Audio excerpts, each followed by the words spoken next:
જય શ્રી રામ. આજે તારીખ 23/8/2026. મઘા નક્ષત્ર. મઘા નક્ષત્રમાં વૃષ્ટિ જ થતી નથી. નકર આમાં વાતાવરણ રહે છે, વાદળા રહે છે, પણ વૃષ્ટિ થઈ નથી શકતી. કારણ કે હવામાનમાં ભેજ જ નથી. 3 મહિના થયા આ પવન એક જ ધારો પશ્ચિમ બાજુનો ઉડે છે, નૈઋત્ય દિશાનો. આ હૂકો પવન છે. વાદળા થાય અને વરહી ન ઉગે. નકર પૃથ્વીનું ઝુકાણ તો ઠીક છે, ઘણું છે ઝુકાણ. 18થી 20 જેવું ઝુકાણ છે. ગઈ સાલ જેવું 22-23 તો નથી, પણ એટલામાં વૃષ્ટિ ઘણી થાય પણ ભેજ જ ઘટે છે. હવે તો જો મોસમી પવન થાય શિયાળો ઉત્તર બાજુના, તો વૃષ્ટિ થાય હારામાં હારી. પણ હવે એ પવન જ્યારે આ બળેવ આવે છે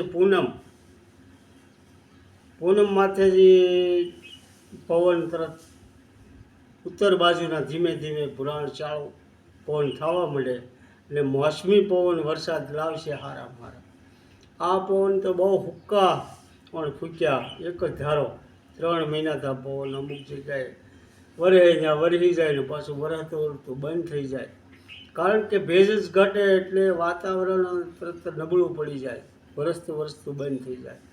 એટલે એક વાદળું હોય ને તો બધે વૃષ્ટિ થઈ જાય, પણ એવો ભેજ જ નથી. કારણ કે હવામાન હાવ એકદમ હુક્કું જ ફેંકે છે દક્ષિણ બાજુ. જ્યાં 1998-99માં આ રીતે ફૂક્યું હતું, એ અમુક ગામડામાં હારામાં હારું થયું ને અમુક ગામમાં ઓછો થયો ને એવું થયું હતું. પછી આદ્રા નક્ષત્રમાં વરસાદ બહુ થયો. મારું અનુમાન એવું છે કે આદ્રા નક્ષત્રમાં વૃષ્ટિ બહુ થાય અને ઉત્તર દિશામાં આવશે અને પછી સારી કુલ્લી પવન થાય અને વૃષ્ટિ થવાની. એમાં તારીખ 30/8થી સપ્ટેમ્બર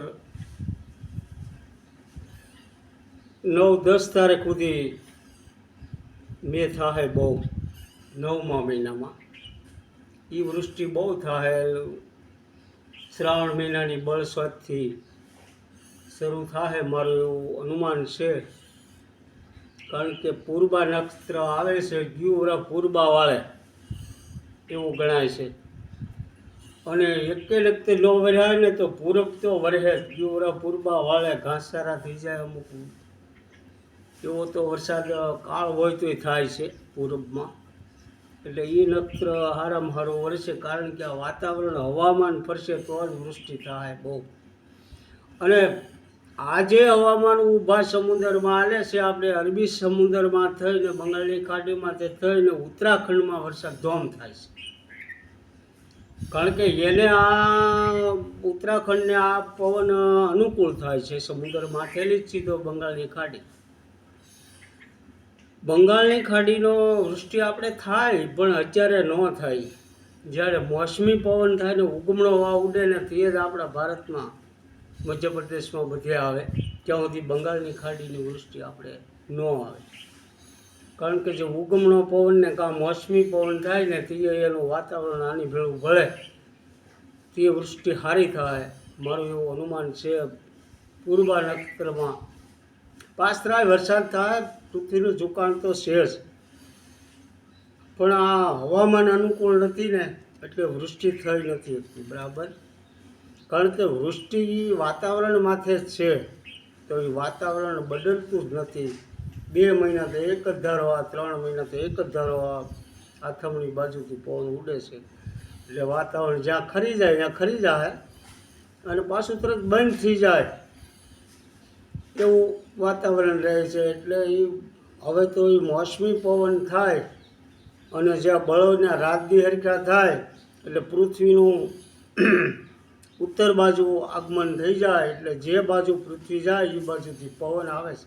એટલે જ્યારે ઉત્તર બાજુ પ્રયાણ કરશે ત્યારે મોસમી પવન થાય ધીરે ધીરે, એટલે એ વૃષ્ટિ હારામાં હારી થાય. બાકી આ હુક્કો હવામાન છે ક્યાં સુધી તો એ 5 ગામમાં થાય ને ન થાય ને એવું બધું છા કરશે. તો વૃષ્ટિ તો હજી જોરદાર થાય પૂરબમાં. પૂરબ વાંતરમાં બધી વૃષ્ટિ હારામાં હારી થવાની છે અત્યારે. કારણ કે તાપમાન પડવા માંડ્યું. બોલો, તાપમાન પડે એમ તો વૃષ્ટિ તો થાય 2 દીમાં થોડા જાજો. આ મઘામાં તે અમુક જગ્યાએ 5 ગામ પલાળ છે, બાકી એક ધારી વૃષ્ટિ નથી થતી. એ પૂર્વાનખત્રમાં વૃષ્ટિ સારી થાય એવું મારું અનુમાન છે. જય શ્રી રામ.